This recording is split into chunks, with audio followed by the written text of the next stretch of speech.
Alabado sea el nombre del Señor. Gloria sea el nombre de Jesucristo. Hosana sea al Hijo de David.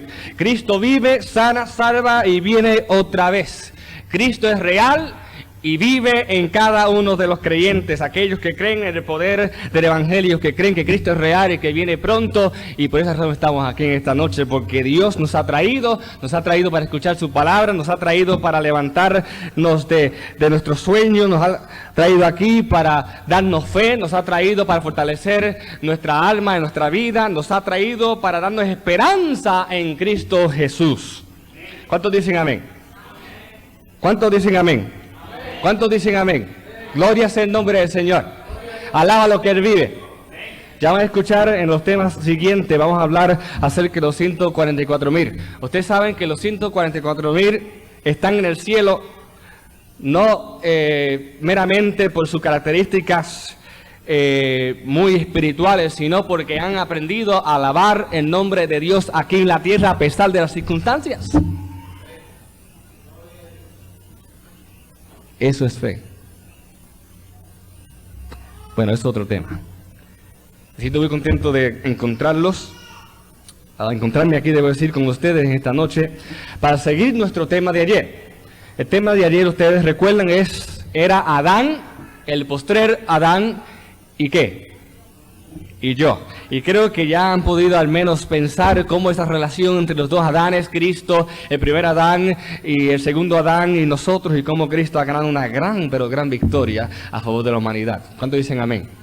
Gloria al Señor, qué grande es nuestro Padre Celestial. Realmente el Evangelio es la solución para el pecado. Hoy vamos a seguir ese tema, ahora en el contexto de Jesús, Jesús el Salvador pleno. La doctrina más importante en el corazón del Evangelio es la sustitución de Cristo Jesús. Y esta doctrina fue el punto de controversia teológica entre los reformadores y los eruditos católicos romanos durante la Reforma. La enseñanza de justificación por la fe levantó un problema ético.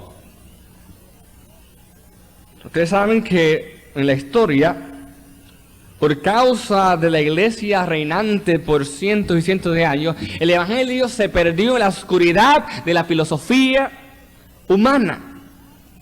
Pero Dios comenzó a usar hombres espirituales que estaban dispuestos a entregar, si fuera necesario, sus vidas, y muchos lo hicieron.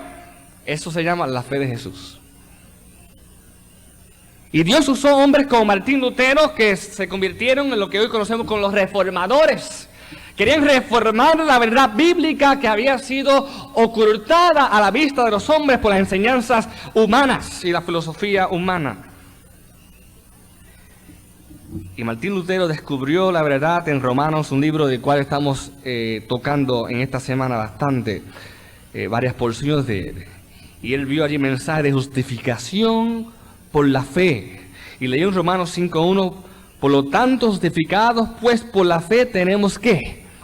Paz con Dios por medio de nuestro Señor Jesucristo. Y esto comenzó una controversia entre la iglesia romana y los reformadores. La pregunta que se hacía, que se discutía dentro de la mentalidad teológica era: ¿cómo puede Dios justificar a los pecadores creyentes y a la misma vez mantener su integridad a la ley divina que justamente los condena a la muerte eterna? ¿Cómo puede la justicia de Dios que condena al hombre y su misericordia que quiere salvarlo puede unirse en una combinación que realmente pueda salvar al hombre, pero a la misma vez ser fiel a su ley que nunca cambia? Los eruditos católicos insistían en que Dios no podía declarar justificado a ningún creyente sin que antes lo hiciera justo a través de una gracia infundida. De manera, o de otra manera, decían ellos, Dios estaría testificando sobre una mentira, decían ellos. Dios no podría decir, bueno, porque yo te amo, yo te declaro justo, aunque la ley te condena porque tú eres un pecador. Pero yo te amo, por lo tanto, te declaro justo. Un desbalance entre la justicia y la misericordia de Dios. ¿Sabe? El sábado hablamos de que Lucifer atacó la justicia, la misericordia de Dios. Y hoy, aún entre el cristianismo, está ese desbalance. Algunos se van demasiado por el lado de la misericordia y se olvidan de la justicia. Y hay algunos que dicen por ahí que Dios no mata. La misericordia se extiende por un lado y entonces la justicia ya no existe. Otros se van al otro extremo y dicen que Dios es un Dios severo y lo que quiere es destruir a medio mundo. Y no hay amor ni misericordia. Hay un balance en la Biblia, mis hermanos, y se encuentra en la cruz del Calvario.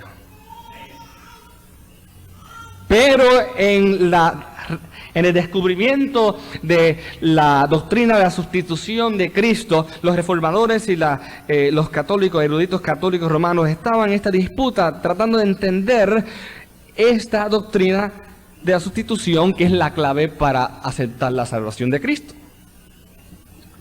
Los reformadores no aceptaron, de hecho rechazaron lo que los eruditos católicos estaban presentando y lo llamaron legalismo. Y en su lugar presentaron la doctrina bíblica de la sustitución. Ellos dijeron: Dios declara justificado al creyente sobre la base de la vida y muerte de Cristo, quien satisfizo completamente las demandas de la ley. Y ese es el cristianismo de los protestantes, que enseñan, y nosotros también, que Dios declara justo al creyente en la base de la vida y muerte de Cristo. Sin embargo, mis hermanos, aunque nosotros hemos estado enseñando esto y otras cosas más, y eso vamos a ver más adelante, hay un problema también. Y los eruditos decían: sí, pero hay un problema en esto. Ellos argumentaban que tal sustitución sería antiético, sería ilegal. Porque la ley de Dios dice que el pecador merece ¿qué? La muerte. ¿Estamos claros? Es lo que dice Romanos, ¿verdad? La paga del pecado es: pecador merece muerte. Entonces los eruditos católicos decían: pero ¿cómo es posible? Si el pecador merece muerte, entonces ¿cómo Dios lo puede declarar justo cuando realmente su ley dice que merece muerte? Es antiético, decían ellos, es ilegal, está en contra de la ley misma de Dios. Así acusaron a los reformadores de enseñar ficción legal, una legalidad que no era real. Ambos partidos estaban correctos en un sentido, pero equivocados en otro. Los teólogos católicos estaban correctos éticamente. Dios sí tiene que producir pecadores justos antes de que pueda declararlos legalmente justos, sin que se caiga en el legalismo en el cual ellos cayeron, y la solución de ellos fue el legalismo hasta el día de hoy. Los reformadores están correctos en su solución. La Biblia enseña claramente que el pecador que cree es justificado sobre la base de la vida y muerte de Jesús como sustituto. Sin embargo, los reformadores, como el cristianismo hoy, y aún entre nosotros, hay un problema que debemos contestar, y por la gracia de Dios vamos a comenzar a entender. Fíjense que dije comenzar. No podemos pretender en una hora y algo poder entender la belleza del Evangelio, pero al menos podemos comenzar. El problema de los reformadores era que éticamente estaban equivocados en su definición de sustitución. Que el hacer y morir de Cristo fue aceptado en vez de nuestro hacer y morir. Por eso hemos escuchado que entre los protestantes ha salido la doctrina: una vez salvo, ¿qué? Una vez salvo, siempre salvo. El balance está del lado de la misericordia, pero ¿qué va a hacer con la justicia? Ese es el problema ético de nosotros en el día de hoy, porque estamos viviendo entre cristianismo. Es un principio fundamental de toda la ley, la de Dios o del hombre, que la culpa o castigo no puede ser transferido del culpable al inocente, ni la justicia de una persona puede ser legalmente transferida a otra. Pero como nosotros no hemos venido aquí a presentar opiniones humanas, vamos a ir a Deuteronomio, el capítulo 24, versículo 16. Y vamos a leer ese texto, Deuteronomio, el capítulo 24, versículo 16. Aquellos que quieran leer más acerca de esto pueden leer también 2 Reyes 14, 6 o Ezequiel 18, 1 al 20. Pero esta noche vamos a leer Deuteronomio, el capítulo 24, versículo 16. Y dice allí, el Señor, nuestro Padre Celestial, dice: los padres no morirán por los hijos, ni los hijos por los padres, cada uno morirá por su ¿qué? Por su pecado. ¿Quién habló? ¿Quién habló ahí? Dios. ¿Dios cambia? ¿Dios cambia? Si decimos que sí, tenemos problemas, ¿verdad? Dios no cambia. Sin embargo, está claro que ninguno morirá por el pecado de otros. Entonces debemos hacer la pregunta, ¿cómo hemos de definir la enseñanza bíblica de la sustitución? Bíblicamente, la doctrina de sustitución está basada en el concepto de la solidaridad o unidad corporal, de la cual anoche pudimos hablar un poco. Toda la humanidad está legalmente condenada porque todos pecaron en un hombre. ¿Y cómo se llama ese hombre? Adán. De igual manera, Dios puede justificar legalmente a los pecadores porque toda la humanidad obedeció la ley corporalmente en un hombre que se llama Jesucristo, el segundo Adán. Los reformadores fallaron en resolver el problema ético del Evangelio por la simple razón de que ellos, al igual que la Iglesia Católica Romana, hicieron una distinción entre la humanidad de Cristo y la humanidad que Él vino a redimir. ¿Escucharon bien?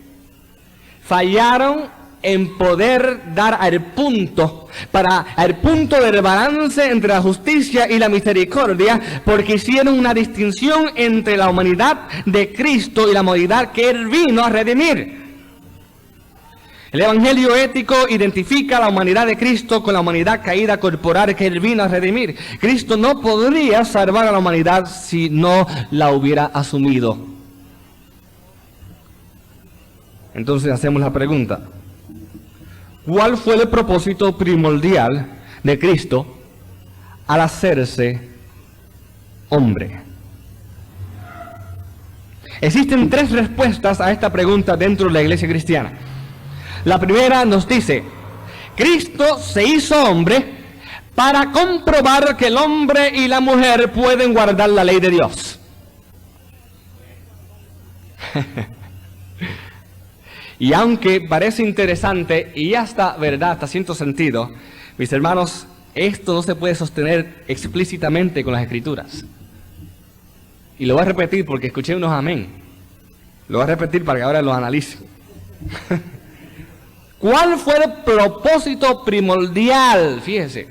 ¿Cuál fue el propósito primordial de Cristo al hacerse hombre?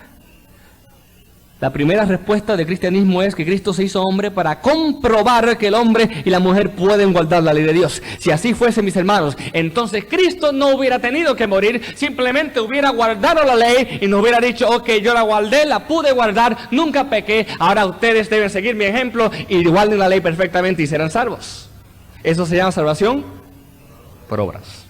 ¿Y está basado en qué tipo de amor? Hablábamos el domingo. ¿El amor qué? ¿Ah? Eros, el amor eros, que es el fundamento de la religión pagana. La segunda respuesta del cristianismo dice que Cristo se hizo hombre para ser nuestro ejemplo. Nuestro ejemplo en su manera de tratar, en su manera de conducir, es muy parecida a la primera, simplemente que va más allá. La Biblia menciona a Cristo como nuestro ejemplo, pero solo en relación a los que han nacido de nuevo en la fe. Así que Cristo como nuestro ejemplo tiene un lugar, pero solamente con relación a aquellos que ya han sido salvos.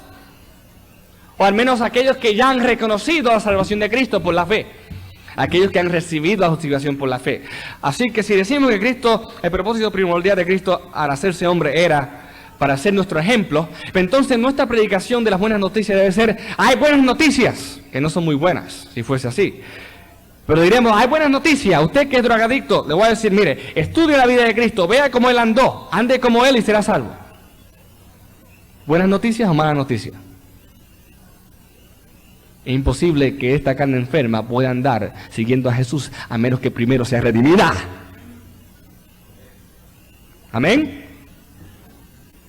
¿O creemos que podemos? Yo puedo.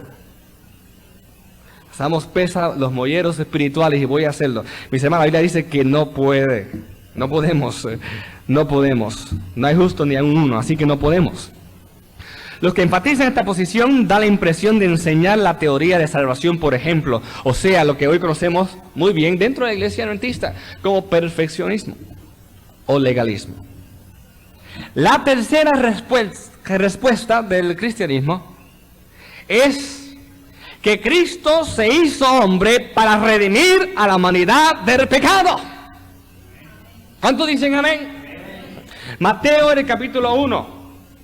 Esta es la posición de las Escrituras. Mateo el capítulo 1, versículo 21. Ustedes recuerdan cuando el ángel anunció a la Virgen María que habría de tener un hijo, que era el Hijo del Altísimo, y llamará su nombre Jesús. La definición que el ángel le da a el nombre Jesús y le menciona a la Virgen María es la definición de su misión, del propósito por el cual él vino al mundo.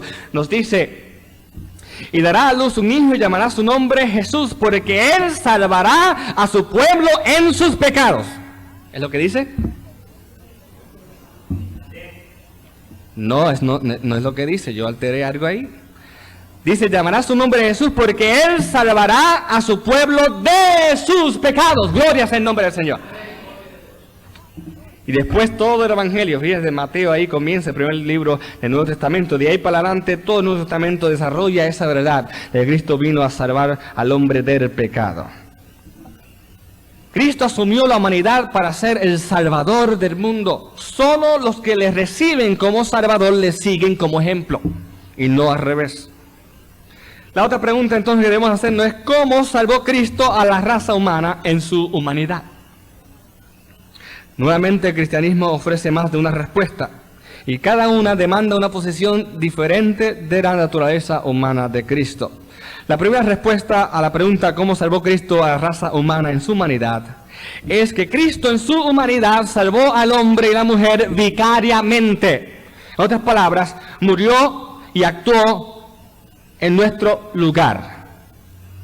Los reformadores enseñaban esta posición al igual que muchos cristianos evangélicos hoy.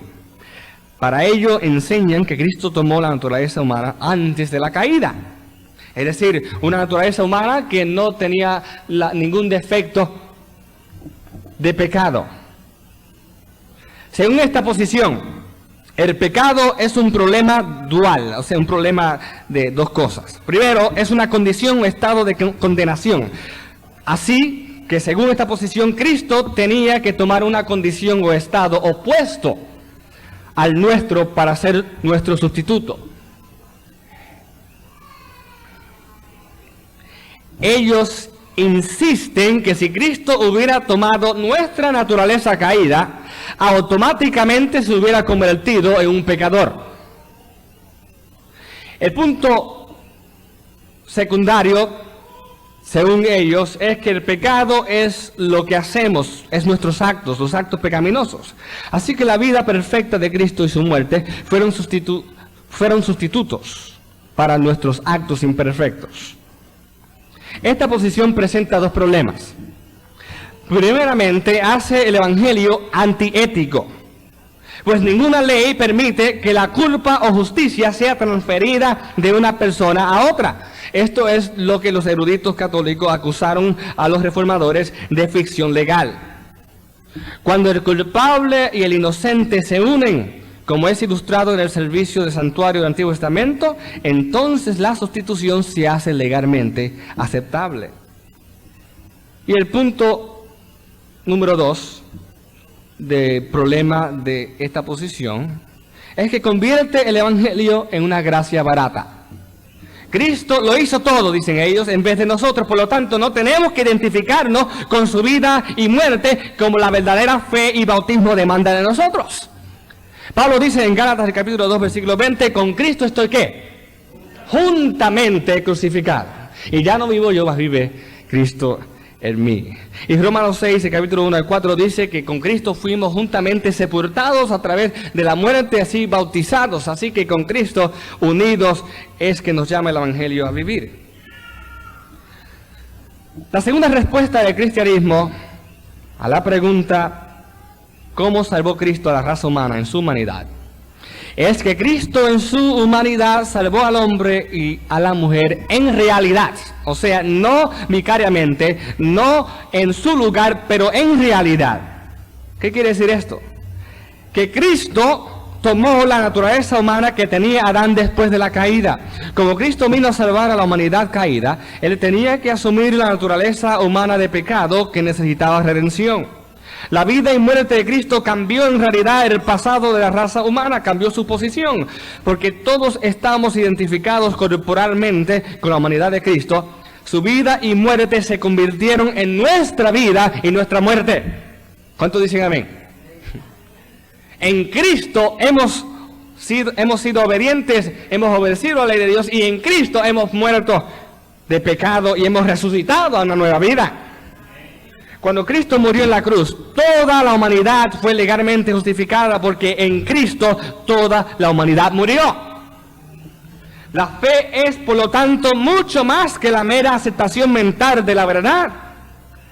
La fe verdadera requiere un verdadero amor por la cruz de Cristo. Y aquí, mis hermanos, es donde está el problema del cristianismo hoy. Decimos como Pedro: Señor, sí, tú eres el Hijo de Dios. Cristo sí, el Hijo de Dios. Pero cuando Cristo anunció el camino de la cruz, Pedro, ese mismo Pedro, dijo: no, que esto no te suceda. Porque cuando Cristo caminó por el camino de la cruz y aceptó la cruz, en Él estaba toda la humanidad, y en Él la humanidad murió. Todos nosotros, si aceptamos a Cristo y la cruz, tenemos que estar dispuestos a morir al viejo hombre y vivir para el nuevo hombre. La verdadera fe produce un rendimiento de la voluntad y obediencia a la verdad tal como es en Jesús. Nos rendimos a Él porque hemos muerto a esa vieja vida de nuestra posición en el primer Adán, que nos trajo condenación, y ahora vivimos bajo el segundo Adán, Jesucristo, que ganó una victoria a través de su sangre por nosotros. Algunos preguntan: bueno, si Cristo se identificó a sí mismo con nuestra naturaleza humana de pecado, ¿no hace eso de Él un pecador en necesidad de un Salvador como nosotros? Es una buena pregunta. Es cierto que según las Escrituras el pecado mora en la naturaleza humana caída. Pero también es cierto que la Biblia enseña claramente que Cristo tomó la misma naturaleza humana que Él vino a redimir. Y como yo dije que el predicador no es el que va a hablar, vamos a leer en Hebreos. Podemos leer varios textos, bastantes textos en el Nuevo Testamento que se concentra en el cumplimiento de la venida de Cristo y su encarnación. Pero leemos Hebreos el capítulo 2, versículos 14 a 17, donde dice: así que, por cuanto los hijos participaron de carne y sangre, Él, es decir, Cristo, también participó de lo mismo, para destruir por medio de la muerte al que tenía el imperio de la muerte, esto es, al diablo, y librar a todos los que por el temor de la muerte estaban durante toda la vida sujetos a servidumbre. Porque ciertamente no socorrió a los ángeles, sino que socorrió a la descendencia de Abraham, por lo cual debía ser en todo semejante a sus hermanos, para venir a ser misericordioso y fiel sumo sacerdote en lo que a Dios se refiere, para expiar los pecados del pueblo. Y podemos leer el versículo 18 que dice: pues en cuanto Él mismo padeció siendo tentado, es poderoso para socorrer a los que son tentados. Gloria sea el nombre del Señor. ¿Cómo resolvemos este dilema? Por un lado, sabemos que la naturaleza humana caída está enferma, y por eso vino el Salvador. Pero por otra parte, la Biblia nos enseña claramente que Cristo tomó la misma naturaleza humana que Él vino a redimir. ¿Cómo resolvemos este dilema? La solución correcta es hacer nota de la palabra calificativa que los apóstoles usaron en el Nuevo Testamento cuando hablaron de la humanidad que Cristo asumió. La palabra griega es ginomai, que se traduce hecho en nuestras versiones. Juan, en el capítulo 1, versículo 14, nos dice que el verbo fue hecho, ¿qué? Carne. Gálatas 4:4 nos dice que Dios envió a su Hijo hecho de ¿qué? Y 2 Corintios 5:21 nos dice que el que no conoció pecado fue hecho ¿qué? Pecado. Ahí está la clave. ¿Qué significa esta palabra? La palabra griega traducida como hecho en nuestra Biblia significa llegar a ser. Cuando Cristo se hizo hombre, Él llegó a ser lo que en realidad no era. Mis hermanos, aquí hay mucho misterio. Hay dos misterios en la Biblia. El misterio de la iniquidad, que es cómo fue que un cielo perfecto pudo entrar el pecado, cómo pudo Lucifer rebelarse sin razón. Misterio de iniquidad. Y el otro misterio es el misterio de la piedad. Dios ha sido manifestado ¿en qué? ¿En qué? Dios ha sido manifestado en carne. En carne. Lo que dice Pablo. Los dos misterios. Cuando Cristo se hizo hombre, mis hermanos, llegó a ser lo que en realidad no era. La naturaleza humana pecaminosa que Él asumió no era de Él por derecho nativo, sino algo que Él tomó sobre sí mismo o fue hecho con el propósito de redimirla. Si no lo hubiera hecho, mis hermanos, la salvación estaría a mitad. Dios no podría salvar al hombre, no podría extender su mano hasta el hombre para que así hubiera un puente entre el hombre caído y Dios santo y divino. Pero Cristo, Dios y hombre, hizo ese puente, hizo esa unión, y ahora tenemos un camino libre para poder llegar al trono de la gracia y recibir perdón y ayuda y socorro en tiempo de necesidad. El Ellen G. White dice en Ministerio Médico, la página 181, en inglés, dice: He took upon his sinless divine nature our sinful human nature, that he might know how to succor those that are tempted. En español dice así: Él tomó sobre su naturaleza impecaminosa nuestra naturaleza pecaminosa, para así conocer cómo socorrer a los que son tentados. Las palabras participó que encontramos en Hebreos, el capítulo 2, versículo 14 que leímos.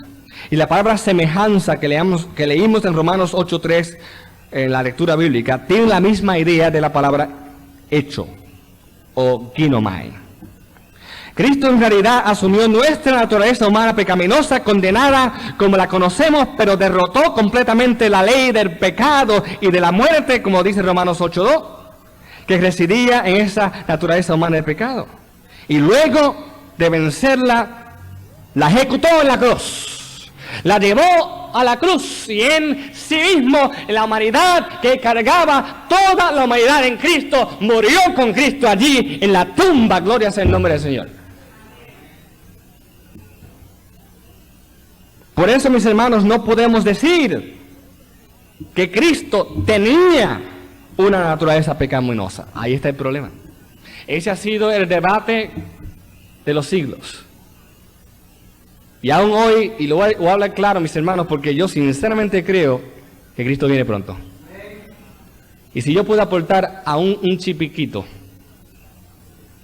nuestra mente se abra a las verdades del Evangelio y a la preciosidad de Cristo, pues así sea. Pues mis hermanos, la revista Nuestro Firme Fundamento, ¿cuántos han escuchado esa revista? Nuestro Firme Fundamento, ¿cuántos la han escuchado? Muchos de nosotros la han escuchado, especialmente ellos llevan mucho tiempo en la iglesia. Esta revista, el problema de este movimiento independiente de la iglesia adventista es precisamente eso, que ellos dicen que Él tenía una naturaleza pecaminosa. Mis hermanos, Cristo no tenía una naturaleza pecaminosa. Cristo tenía una naturaleza impecaminosa, perfecta. Su carácter nunca fue manchado por el pecado. Gloria sea el nombre del Señor. De otra manera, nunca hubiera podido morir por el hombre. Pero aún dentro de su existencia real, Él tomó nuestra existencia, tomó nuestra naturaleza, fue hecho lo que no era para redimirnos del pecado. Gloria sea el nombre del Señor. Por eso Jesucristo, el ungido, puede ser llamado Jesús, porque Él, como dijo el ángel, anunció, salvaría a su pueblo de sus pecados. ¿Cuántos dicen amén? Le pasa, mis hermanos, que hoy en día muchos cristianos no quieren que Cristo los salve de sus pecados. Muchos cristianos hoy quieren que Cristo los salve en sus pecados. Y ese es el problema, por eso es que el cristianismo ha perdido el poder del evangelio. Porque ¿cuál es el poder del evangelio? Si un cristiano dice, soy salvo, como escuchaba muchas veces entre nuestros otros hermanos cristianos, dice, he sido salvo. Y después usted lo ve allá con cigarrillo destruyendo el templo del Espíritu Santo. He sido salvo. Y después allá se le sale la palabra grande así. Y dice, no me preocupo, esta noche yo pido perdón y sigo para adelante. Si esa es la salvación de Cristo, mis hermanos, no hay poder en el evangelio. Pero eso no es lo que dice la Biblia. Ella dice que hay poder en el evangelio. Y dice que el poder del evangelio en Cristo Jesús nos ha liberado de la ley del pecado y de la muerte. La muerte es la última consecuencia del pecado. Si Cristo pudo darnos a través de su resurrección la seguridad de que habremos de resucitar, pues entonces Él nos da la seguridad que esta vida espiritual muerta puede ser vivificada porque Él vive. Pero hay que creer. Hay que creer. ¿Cómo y cuándo limpió Cristo esta humanidad de la ley del pecado y de la muerte? Entienda usted que cuando Pablo dice en Romanos la ley del pecado y de la muerte y la ley del espíritu de vida, está hablando del principio que hay en nuestras vidas. La ley del pecado y de la muerte es el principio de pecado que hay en nuestra naturaleza y con la cual nacemos todos por causa de la desobediencia de nuestro primer padre, se llama Adán. ¿Cómo y cuándo limpió Cristo esta humanidad de la ley del pecado y de la muerte? En la cruz, cuando Cristo quitó el pecado del mundo. La cruz, no la encarnación, es la solución de Dios para el problema del pecado. Nuestra concentración al estudiar la humanidad de Cristo no debe ser necesariamente la encarnación, porque la encarnación no dio la solución a la perdición del hombre, sino la cruz. La cruz dio la solución para la perdición del hombre. La cruz debe ser exaltada. Cristo en la cruz. Toda la humanidad muriendo en Cristo Jesús. Por eso Pablo puede decir, con Cristo estoy juntamente crucificado. Ya no vivo yo, mas vive Cristo en mí. Y lo que vivo ahora en la carne, lo vivo en la fe del Hijo de Dios, que me amó y se entregó a sí mismo por mí. ¿Cuántos dicen amén? Mis hermanos, ese es el evangelio. Poder en Cristo. Dios está preparando a un pueblo que pueda no solamente decir, bueno, el evangelio intelectualmente, mentalmente es bonito, es verdad. Es un pueblo que crea en el poder del evangelio. Y que creyendo reciba el poder del Espíritu y ese poder se manifieste en sus vidas. Entonces Dios podrá venir y buscar a su pueblo y reclamarlo como suyos. Pero mis hermanos, solamente hay una iglesia que puede predicar eso. ¿Qué estamos haciendo? Cuando se estudia el evangelio a la luz del concepto en Cristo que mencionamos ayer, la humanidad de Cristo llega a ser todo para nosotros, como dice Elena G. White. Elena G. White dice unas citas preciosas acerca de la humanidad de Cristo. Ella dice, la humanidad de Cristo es todo para nosotros. Es todo para nosotros. Este debe ser el objetivo de nuestro estudio. Por eso estamos haciendo esta semana. Debemos estudiar la humanidad de Cristo. Debemos perdernos, espaciarnos en la belleza de Cristo. Un estudio que comenzará aquí en la tierra y nunca terminará. Nunca terminará. Gloria sea el nombre del Señor. Cristo entonces es Salvador, Dios hombre. Para que Cristo calificara legalmente como nuestro sustituto y representante, su divinidad tenía que unirse a nuestra humanidad caída. Estas dos naturalezas distintas y opuestas fueron unidas en una persona y así Cristo llegó a ser el segundo Adán. El diagrama presenta lo que el Nuevo Testamento dice acerca de la divinidad y la humanidad que fueron unidas en Cristo. En la resurrección de Cristo, estas dos naturalezas llegaron a ser una, gloria sea el nombre del Señor, compartiendo la misma vida divina. Por eso, mis hermanos, cuando Cristo resucitó y ahora está sentado en el trono a la mano derecha del Padre, y cuando Pablo dice que en Cristo estamos sentados en lugares celestiales, lo que quiere decir es que Dios ha ganado una victoria tan grande en Cristo Jesús, que el diablo no puede arrancar de la mano de Dios a la humanidad. Gloria sea el nombre del Señor. ¿Lo crees? Hay poder en el evangelio. Gloria sea el Señor. Todo lo que nosotros somos por causa de la caída, Cristo se hizo en la encarnación para que a través de su vida, muerte y resurrección nosotros podamos ser hechos en Él todo lo que Él es. Gloria es el nombre del Señor. Mañana vamos a estudiar ya más los eventos de los tiempos finales. Más bien la iglesia en los tiempos finales. Y qué relevancia tiene el Evangelio con relación a la iglesia que se prepara para el encuentro con su Dios. En el diagrama podemos ver lo que el Nuevo Testamento dice acerca de la divinidad y la humanidad de Cristo, que fueron unidas en Cristo. Su naturaleza divina, lo que Él es, dice el Nuevo Testamento, que Cristo era ¿qué? Vamos a repetir, vamos todos a decirlo juntos.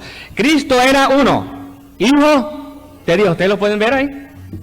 Yo sé que no está tan grande y algunos pueden tener problemas. Cristo era Hijo de Dios. Sin embargo, Él, en su naturaleza humana, Él fue hecho Hijo de ¿qué? Del hombre. Cristo era, o existía, o existe por sí mismo, pero fue hecho, nacido de mujer. Cristo era ¿qué? Espíritu, pero fue hecho carne. Cristo era igual a Dios, pero fue hecho siervo de Dios.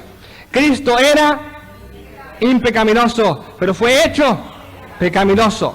Cristo era independiente y fue hecho dependiente. Cristo era inmortal, pero fue hecho mortal. Y finalmente Cristo era dador de la ley y fue hecho bajo la ley. Gloria es el nombre del Señor.